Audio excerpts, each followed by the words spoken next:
Bonjour, ici Alfred de Montpellier et bienvenue au téléjournal de 22 heures. Ce soir, nous vous parlerons de la grave pandémie du H1N1 qui a fait à date 125 millions de morts. Mais tout d'abord, passons à un sujet plus important encore. Il s'agit d'un groupe de jeunes chimistes environnementalistes québécois qui ont effectué un reportage sur les eaux usées. Alors, nous vous présenterons ce reportage après l'annonce publicitaire.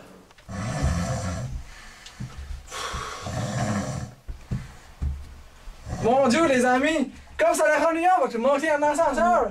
Ici John McKenzie, et voici le tout nouveau Amusement pour vous amuser durant votre montée en ascenseur! What is love? Baby, don't hurt me no more. Est-ce qu'on t'entend? Ouais! Hey, on t'entend?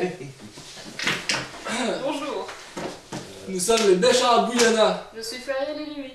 Je suis Simon Voisel-Poitras. Et moi, Guillaume Demers. Saviez-vous qu'en 2007, le Canada a émis 698 424 milliers de tonnes de CO2? Ça fait environ 21 tonnes de CO2 par habitant. Et les États-Unis ont produit 6,1 millions de milliers de tonnes de CO2 dans une année, ce qui représente 20,5 tonnes par habitant. Et le Mexique produit 468 343 milliers de tonnes de CO2, ce qui équivaut 4,41 tonnes par habitant. Citoyens d'Amérique du Nord, Honte à vous! À propos de dioxyde de carbone, saviez-vous qu'il s'agit d'une corrosion chimique, un phénomène qui touche les eaux froides où sont exposés les coraux, les algues corallines et les oursins.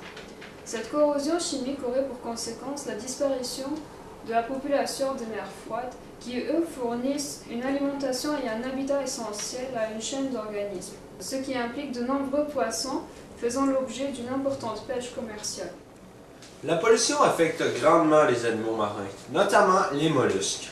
Leur carapace est ainsi formée de CaCO3H que nous voyons à l'écran, mais lorsqu'il y a une élévation trop élevée de température, l'ion H se détache du reste du composé. Et les ions Ca2+, sont essentiels à l'ossification de leur carapace. Cependant, lorsque le H s'est détaché, le reste du composé, le CaCO3, devient alors liquide et empêche l'ossification de la carapace des mollusques. Un autre danger pour les animaux marins est le plastique. Celui-ci peut littéralement boucher le système digestif et respiratoire des animaux. L'animal le plus affecté est la méduse. Savez-vous que présentement, dans le Pacifique, une nappe grande comme 50 fois la France, juste de plastique, flotte dedans? C'est énorme, mais malheureusement, le marché du plastique est en expansion à une allure beaucoup plus rapide que l'infrastructure qui gère ces déchets de plastique. Allons maintenant voir Guillaume pour nous expliquer un autre phénomène. Et un autre phénomène est celui des marées vertes. Les marées vertes sont des pollutions venues de la Terre et sont principalement constituées de deux choses. La première étant les métaux lourds, comme le plomb ou le mercure. Ces deux métaux peuvent avoir comme conséquence d'empoisonner toute une chaîne alimentaire. Deuxièmement, dans les marées vertes, il y a des nitrates. Les nitrates proviennent principalement des engrais qui font partie des polluants de l'eau numéro 1, qui sont les polluants agricoles. Mais les nitrates sont aussi produits naturellement, car on le retrouve dans le lisier. Les nitrates, qui sont entraînés dans l'eau par ruissellement, peuvent avoir deux principales conséquences. La première étant de permettre la prolifération d'algues toxiques dans un plan d'eau. Alors, la chaîne alimentaire pourra être contaminée. La deuxième conséquence est l'eutrophisation. L'eutrophisation est la mort biologique d'un plan d'eau. L'eutrophisation arrive lorsque les nitrates sont entraînés dans un plan d'eau. Alors, ils vont permettre la prolifération des algues et des autres plantes marines. Les plantes marines vont alors recouvrir le fond marin en entier. Mais les plantes vont finir par mourir et vont être alors décomposées par des bactéries. Mais, pour accomplir leur travail, les bactéries ont besoin d'oxygène.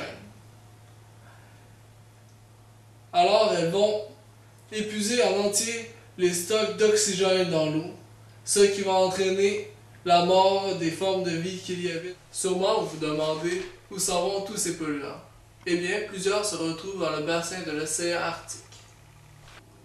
Leur voyage commence lorsque les contaminants industriels de l'Est de l'Amérique et de l'Europe se ramassent dans l'océan Atlantique. Ils sont alors, par le Gulf Stream et le courant de l'Atlantique Nord, transportés dans l'océan Arctique. Une fois arrivés dans l'océan Arctique, ils sont alors protégés sous la glace du soleil et des échanges de gaz avec l'atmosphère. Ils vont alors se déposer dans le fond sans avoir subi de modifications chimiques.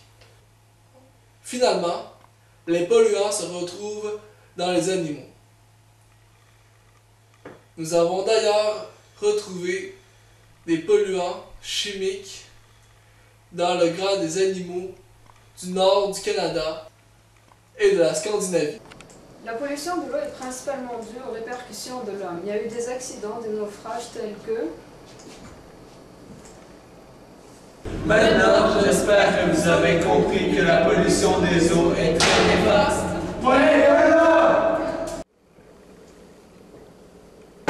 Bon, maintenant que le meilleur est passé, passons au reportage sur la grippe A H1N1.